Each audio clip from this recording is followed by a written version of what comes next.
여러분 안녕하세요. 김현입니다. 23학년도 면접 문제들 제시 면접들 보고 있는데 이번 영상에서는 고려대학교 학업우 수형에 대해서 보도록 하겠습니다. 학업우 수형 문제는 20학년도부터 요 현행 체제가 좀 이렇게 정착이 되었다고 말씀드릴 수 있는데 기본적으로 일단 12분 준비 6분 면접이죠. 거기에 대해서 다시 마지막에 좀 말씀드리기로 하고 우선 전반적인 난이도를 보면 오전 문제는 조금 쉬웠던 것 같고요. 오후 문제가 상대적으로 좀 많이 어려웠던 감이 있습니다. 근데 평균적인 난이도는 이제 전년도와 비슷했고요. 매년 조금씩 어려워지는 걸 감안하면 이제 22학년도와 23학년도의 평균적인 난이도는 비슷했다. 다만 오전은 조금 쉽고 오후가 어려웠기 때문에 오후 문제에 좀 더 시간을 할애해서 말씀드리도록 하겠습니다. 이 오전 문제가 쉽다고 말씀드린 이유는 뭐 이게 이제 그 어떤 핵심을 못 잡으셨으면 어려울 수도 있는데 기본적으로 지금 자 국가의 얘기가 나오고요. 밑에는 경제에서 이제 뉴딜 정책 얘기가 나오고요. 다는 이제 시가 나오긴 하는데 요건 이제 다시 말씀드리겠지만 문학 작품이 나온다고 해서 뭐 특별히 다르게 볼 건 없습니다. 이제 문학 작품이 나오게 되면 제가 언제나 말씀드리지만 시가 됐든 소설이 됐든 특히 뭐 시가 조금 더 하긴 하지만 초등학생처럼 모셔야 됩니다. 그러니까 이 작품이 혹시 본인이 알던 작품이라고 하더라도 배경 지식, 문학적 접근은 다 버리셔야 되는 거고요. 모르는 작품이라고 하더라도 전혀 위축되거나 겁먹지 말고 이 문제 세팅 안에서 얘네가 텍스트적으로 매우 표피적으로 무슨 얘기 하시냐 파악하시면 됩니다. 그렇게 해야 되는 거고 라도 이제 기본적으로 이제 설탕세에 대한 얘기를 지금 하고 있죠. 그러면 논제는 뭐 그렇게 분석할 만하지 않습니다. 매우 간단하죠. 가의 내용 참고해 나와 다를 비교하시오. 다의 관점 나를 평가하시오. 나다의 관점에서 혈당세에 대해 설명하고 얘기하시오인데 이게 왜 제가 상대적으로 좀 쉽다고 느꼈냐면 그 제가 프레임에 대한 얘기를 좀 드린 적 있어요. 프레임이라는 게 정치나 미디어나 이런 데서는 굉장히 부정적인 거지만 우리가 이런 이제 면접 문제나 논술 문제를 풀어가는 데 있어서는 매우 유용하다. 그래서 이 문제는 이제 서영고 제시문들이 가장 많이 채택하고 있는 기본적으로 어떤 겁니까? 네, 시장과 정보의 프레임을 지금 가지고 있어요. 시장과 정보의 프레임은 뭐냐 하면, 자, 제가 아마 재작년 정도 영상에서 한번 정리한 적은 있는데 다시 한번 좀 정리를 하고 가겠습니다. 기본적으로 정책의 결정이나 자원의 분배를 이제 정부가 주도해야 된다고 생각하는 사람들이 있고요. 시장에 맡겨야 한다고 하는 사람들도 있습니다. 그러니까 이게 뭐 다 100대 0은 아니고 상대적으로 봤을 때예요. 더 선호하는 게. 근데 이제 정부를 쪽에 맡기자는 사람들이 중요시하는 것은 이제 보통 공동체, 뭐 집단, 사회 이런 데 비중을 어디보다 둔다? 개인보다 두는 거죠. 이쪽에서. 이쪽은 당연히 이쪽에 둘 거고요. 어. 근데 그렇기 때문에 이쪽은 자유란 가치를 조금 더 중시하고요. 이쪽은 평등이란 가치를 더 중시합니다. 이제 제가 이렇게 분류를 한 건 약간 이제 일도양단을 하는 거고 당연히 이쪽도 평등 중시하고 또 자유 중시하지만 상대적인 비중을 말씀을 드리는 거예요. 그렇기 때문에 여기는 분배나 뭐 뒤집어서 같은 말이죠. 배분이라는 걸 좀 우선을 두게 됐고요. 이쪽은 상대적으로 파이를 키우는 성장 혹은 생산 같은 게 더 우선순위가 있고 그렇기 때문에 어떤 가치를 추구한다? 효율성. 그리고 상대적으로 이쪽에서 뭘 더 중시한다? 형평성. 을 중시하게 되는 거죠. 그러다 보니까 이제 복지 정책 같은 데 있어서도 이쪽은 상대적으로 봤을 때 보편적 복지를 추구하고요. 이쪽은 선별적 복지를 추구하고 이쪽은 이제 경쟁을 통해서 뭔가 개인의 역량을 최대한으로 이끌어내자라는 방법을 추구하는 데 반해서 이쪽은 협력이나 연대를 취하게 되죠. 음. 그리고 이제 뭐 말하는 힘 어떤 뭐 저작권 그런 뭐 소유권 이런 데 있어서 좀 요즘은 이제 카피 레프트보다 오픈 소스란 말을 더 많이 쓰죠. 뭔가 다 공유하고 열어주자. 이쪽은 거기에 비해서 어쨌든 아직도 저작권이나 카피라이트의 얘기를 많이 합니다. 점점점 이렇게 나가는 그 크게 두 가지 그룹이 있는 거죠. 우열은 없습니다. 그때가 다를 수도 있는데 어쨌든 그러니까 어떤 가치의 추구하냐에 나오는 것이고 그럼 제시문은 보통 어떻게 나오느냐? 뭐 예를 들어서 가가 뭐 정부가 중요하다고 얘기를 해요. 근데 갑자기 뭐 제시문 나는 효율성이 중요하다고 얘기를 해요. 그럼 이제 우리가 어떻게 파악한다? 얘네가 서로 지금 대립되는 가치를 지향하고 있구나. 반대되는 얘기구나 한마디로 그걸 잡으셔야 된다는 거죠. 그래서 사실은 이런 키워드들이 좀 정리가 되어 있으니 가장 많이 나오는 거잖아요. 그 다음에 이제 저게 그 다음 게 그거죠. 엘리트하고 뭐 대중 민중 그거. 그러면 여기서 쭉 보시면 가는 무슨 얘기예요? 최소 국가죠. 뭐 여러 가지 있잖아요. 그리고 뭐 재산권 침해하면 안 된다. 개인 중요하다. 그럼 이제 가는 어떤 얘기를 기본적으로 하고 있는 거예요? 지금 이 제시문 자체는 가는 정보 시장만 놓고 보면 시장 쪽 얘기를 하고 있는 거죠. 이쪽의 가치를 더 우선하고 있는 거죠. 그다음에 안을 보면은 뉴딜 정책, 뭐 그러니까 상식적으로 알 수도 있고 배경지식으로 알 수도 있지만 그게 아니고 뭐예요? 정부가 산업을 통제했대요. 누가? 정부가 통제했대요. 이건 정부죠. 그다음에 세상에 금지하는 것이 많은 백성들이 더욱 가난해지고 뭐쭉 거기 나서 그냥 그게 많아요. 그래서 성의가 말씀하셨다. 그러니까 이건 뭐야? 금지하는 것이 많으면 가난해진다는 것은 뭐예요? 금지하지 말라는 거죠. 그럼 이건 약간 시장이나 개인 쪽으로 가는 거죠. 이런 식으로 일단 방향성이 굉장히 명료하게 잡히는 거고요. 아까 설탕세 같은 경우도 어떤 개인의 건강 관리에 정부가 개입하는 거잖아요. 네. 그러니까 이제 그것도 기본적으로 이쪽 얘기겠죠. 음. 그래서 이 문제는 뭐 상대적으로 요 키워드들만 알았어도 뭐 몰랐어도 풀 수도 있겠지만 알았으면 훨씬 더 빠르고 정확하게 풀 수 있는 문제였다. 그래서 이걸 제가 길게 설명드리지는 않겠고요. 이제 오후 문제를 좀 보도록 하겠습니다. 오후 문제는 약간 기존의 방식과 좀 다르게 약간 또 변형된 측면이 있을까? 주제상으로 보면 이제 제가 처음에 면접 보고 나온 이제 제 학생들한테는 선생님 다문화 또 나왔어요. 뭐 문화상대주의 나왔어요. 뭐 이런 얘기가 나와서 그 키워드를 갖고 가긴 했는데 사실 변별력은 거기보다는 다른 데였을 것 같아요. 그래서 뭐 보면 가 얘기 나와 있고 나 얘기 나와 있고 선생님 나 때문에 좀 고민할 친구들이 많았다고 해요. 이게 뭔 소리야 대체 해가지고 근데 뭐 그거 일단 넘어가고 네, 다에서 또 부르키니 이거 뭐 부르카 부르키니 뭐 이 계속 돌고 도는 주제들 중에 하나죠. 자, 그럼 1번. 가나의 다양성에 대한 관점을 비교하시오. 자, 전형적인 비교 문제인데, 이것도 마치 이제 제가 다른 영상, 서울대 영상 설명할 때처럼 예년과 다르게 살짝 변형해서 약간 꼬인 부분이 있어요. 그 부분 잡으셔야 될 것 같고요. 그다음에 가의 관점에서 다의 기억에 대해 평가하시오. 가에 대해서 이제 브루킹이 규제에 대한 걸 평가하라고 되어 있고, 네, 다양성 조정의 구체적 사례를 들고 가와 다의 내용을 기반하여 찬성 또는 반대를 들어라.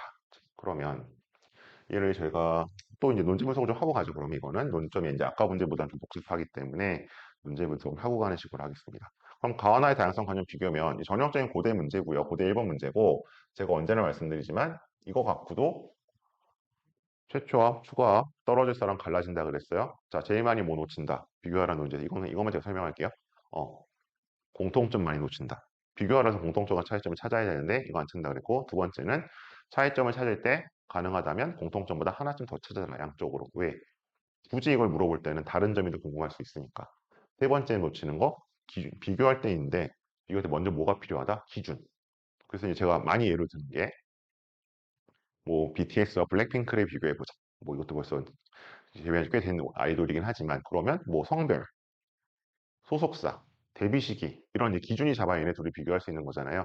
그냥 저는 블랙핑크가 더 좋아요. 이게 이 비교가 아니죠. 예, 그런 기준이 필요하다. 이런 세 가지를 다 충족시켜야지만 1번이 완벽한 답이 나오는데 1번이 그만큼 완벽하게 나온다는 건 준비를 많이 했다는 것이기 때문에 면접관 입장에서는 네, 당연히 바로 변별을 할 수 있다고 했습니다. 간단한 문제지만 근데 이제 이 문제는 그거 말고 좀 더 변별이 되는데 자 보시면 일단 가와나에 대한 관련성형 자 정리하면 하고 보면 1번은 그냥 여기서 제가 좀 정리를 하고 갈게요. 이거 그어졌네요. 그럼 이렇게 하죠. 자, 1번. 그러면 기본적인 거 다시 복수 삼아서 가나가 있고 이거랑 한 매트리스를 그리는 거라 그랬어요. 공통점이 있고 차이점이 있을 것이다. 근데 차이점을 어떻게 잡아야 된다? 뭐 기준 A, B에 따라서 이렇게 표를 그리셔야 한다고 말씀드렸습니다. 여기를 채워 넣으면 되는 거겠죠. 그다음 2번 가의 관점에서 평가해라. 그러면 이거 같은 경우는 위에서 사실은 가의 관점은 이미 한번 나왔을 거 아니에요? 그러면 첫 번째는 다의 기억을 뭔지 연기를 해줘야 될 것 같고 2번 이거를 그런 가의 관점에서 평가를 해야 되니 평가는 어떻게 된다? 긍정적, 부정적이라는 관점이 기본적으로 일단 큰 틀에서 나올 수 있어야 되겠죠. 근데 이제 이것도 이 문제에 있어서는 약간 양가성이 있어서 그거 좀 고민하실 부분은 있고요. 한번 다양성을 이렇게 사례를 들어라. 그럼 사례를 들은 문제랑 뭐가 중요하다고 그랬어요? 음, 사례는 직관적으로 들려 그랬죠. 조건에 맞는 사례를 찾아오기보다는 직관적으로 사례 하나 잡고 걔를 조건에 맞춰 설명하는 것이 결국 시간 안에 푸는 요령이다. 그럼 사례 나와야 될 것 같고 그럼 이제 이것에 대해서 기반하여 정책에 대한 찬반을 얘기를 해야 되는데 이걸 뭐로 가요? 그냥 가는 게 아니라 가나 다로 가야 된다. 얘기를 하고 있습니다. 자, 이쪽에 정리를 했는데 그럼 문제를 한번 저희가 좀 봐야 될 것 같죠. 그러면 문제를 자, 이쪽으로 넘어가서 같이 보도록 하겠습니다. 또 지워야 볼 수 있기 때문에 좀 같이 보도록 하죠. 그러면 자, 가에서는 어떤 얘기를 하고 있느냐? 우리 가나의 차이점을 좀 봐야 되는 문제였으니까 조금만 줄여볼게요. 자, 자연 상태가 시작하는 바는 모든 생물에 연결되어 있어. 뭐 쭉쭉쭉쭉쭉 읽어보시면 될 것 같고 우리 다양성 얘기 가야 되니까 핵심은 어디 있어요? 다양성. 소수어 사멸, 다양성 약화. 소수 언어의 사멸은 표현된 지식의 소멸로 이어질 수 있어.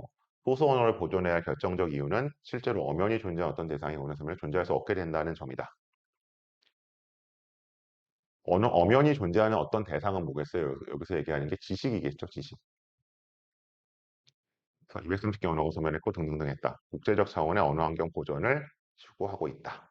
그러면 이제 여기는 그 핵심어가 이제 여기 좀 표시를 하고 갈게요. 이 부분일 것 같은데. 다시 쓸 수 있도록 얘를 띄우고 그러면 얘가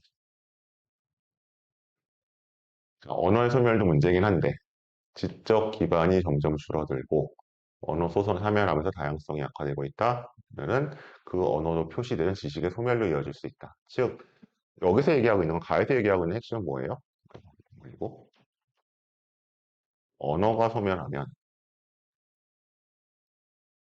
그 언어로 표현되는 지식도 소멸한다. 그러니까 이제 뭐 우리가 보통 사라진 언어로 특히 뭐 역사적으로 만주어 같은 거 얘기하잖아요. 청나라가 중국을 이제 차지했지만 결국 만주어는 사라졌다. 만주족에. 그럼 이제 우리가 만주어로만 뭔가 알 수 있던 지식들이 사라졌다. 이제 이 얘기겠죠. 그리고 만주어로 된 뭐 문자로 된 책이 남아 있어도 지금 읽을 수도 없게 되는 거고 이런 얘기를 하는 거잖아요. 근데 다에서는 쭉 읽어보시면 어떻게 돼요? 뭐 쭉 얼룩무늬 뭐 하고 근데 어쨌든 굉장히 그 아름다운 자연을 표현한 시죠. 그러니까 여기서 사실은 뭐 다양성이란 단어는 안 나와요. 끝까지 다이버시티라는 단어는 안 나오는데 근데 여기 뭐 이제 가장 가까운 게 만물은 상반되고 색다르고 희귀하고 낯설다. 그래서 여기서 아실 수 있는 거는 뭔가 그 다양성 그 자체가 아름답다는 얘기를 하거든요. 그리고 이게 여기 뒤에 보시면 이게 누가 한 거야? 신이 지은 거예요. 그죠? 그리고 뒤에 보시면 또 약간 그분께 뭐 이렇게 간다고 되어 있는데, 아, 이게 약간 어떻게 보면 약간 절대적인 가치를 지니고 있어요. 그렇잖아요. 죠 뭐, 여기 뭐, 신을 믿을 수도 있고 안 믿을 수도 있지만, 어쨌든 이 화자의 입장에서는 이게 절대적 가치를 갖는 거잖아요. 자, 그러면 이제 여기 두 개를 비교해야 되는데, 그럼 우리가 보통, 우리가 그 전통적인 이제 제시문의 비교 방식은 한쪽은 다양성이 중요하다고 하고, 한쪽은 다양성이 뭐 별로예요라고 해야 되잖아. 대립돼야 되니까. 근데 사실 다양성이란 가치는 별로예요라고 말하기 힘들죠. 어떻게 다양성의 가치를 부정할 수 있겠어요? 그래서 이 문제가 헷갈리는 거죠. 다양성이 필요하다고 하는 거 아니야? 이걸 어떻게 차이점을 찾아?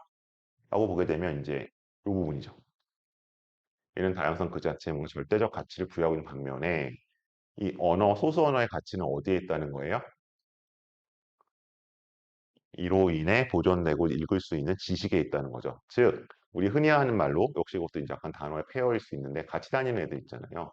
뭔가 그 도구와 수단이 있고 이것과 이제 목적이 있잖아요. 이런 측면에서 봤을 때 나는 다양성 그 자체가 뭐 목적이고 절대적인 가치를 받는 데 비해서 위에 가에 나온 언어는 약간 도구적 수단적인 거예요. 뭐를 위한? 지식을 위한. 얘가 그러니까 이건 목적이 되는 거죠. 음. 아, 뭐 이제 이 학교 측 해설에 따르면 뭐 지식, 뭐 언어적 언어 소수 언어 효용성 이렇게 표현하고 있는데 뭐 그것도 맞는 말이긴 한데 근데 그런 거보다는 약간 요 관계를 보시는 게 좀 정확할 것 같아요. 여기서는 약간 도구적 언어적인 다양성을 얘기를 하고 있고 여기서는 그 자체가 목적이라는 다양성을 얘기하고 있다. 이렇게 일단 1번은 듣고 가시면 좋을 것 같고요. 그 다음에 또 지워야 갈 수 있죠. 2번 좀 가보겠습니다. 다에서 이제 브루킨이 얘기를 하고 있는데 가의 관점이라고 해서 그럼 가의 관점은 아까 뭐였어요? 다시 정리해보면 가의 관점은 이제 약간 그 네, 이것도 좀 읽어봤고 도구적, 수단적, 뭐 수단, 도구나 수단으로서의 다양성의 가치가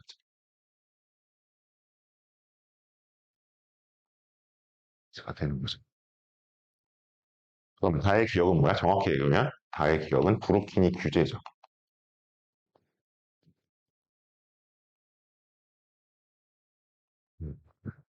브루키니 규제라는 것이 를 했을 때 그러면 이 다양성의 가치는 어떻게 될 것이냐. 근데 이제 브루키니 규제라는 건 사실은 두 가지 측면이 있는 거죠.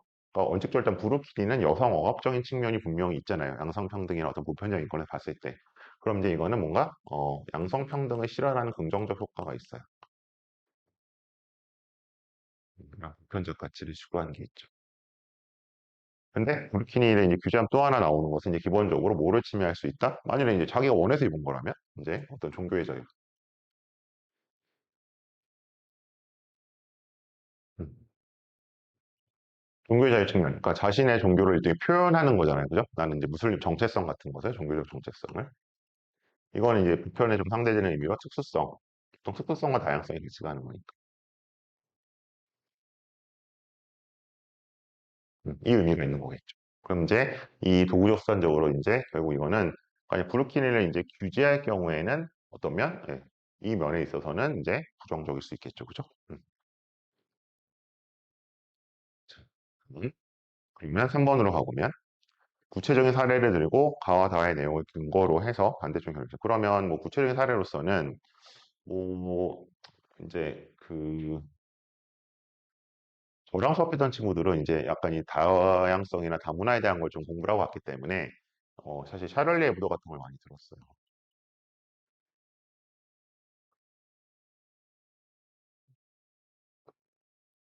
이제 그 무슬림 마호메트를 표현하는 것에 대해서 뭔가 규제를 한다던가 아니면 뭐 이런 것들 이제 뭐 이런 것들을 좀 이제 뭐 얘기를 하기로 했었고 아니면 뭐 제시문에 나온 걸로 좀 가보면 그런 것도 있죠. 뭐 그 이제 뭐 여성 요새 양성이라는 표현을 많이 쓰죠. 이게 양성 평등 채용 목표제 뭐 이미 여성 할당제라는 표현을 쓰기도 하는데 뭐 이런 거를 쓰기도 하고 아니면 이제 입시 정책에 있어서 이제 뭐 사회적 배려자적, 사회적 정의라죠. 뭐 이런 걸 이제 쓰기도 하고 그랬었는데 그럼 이런 데서 보통 생기는 문제는 보통 이제 어떤 거예요? 예, 여기서 나오는 것이 뭔가 역차별의 문제 같은 게 생길 수 있죠.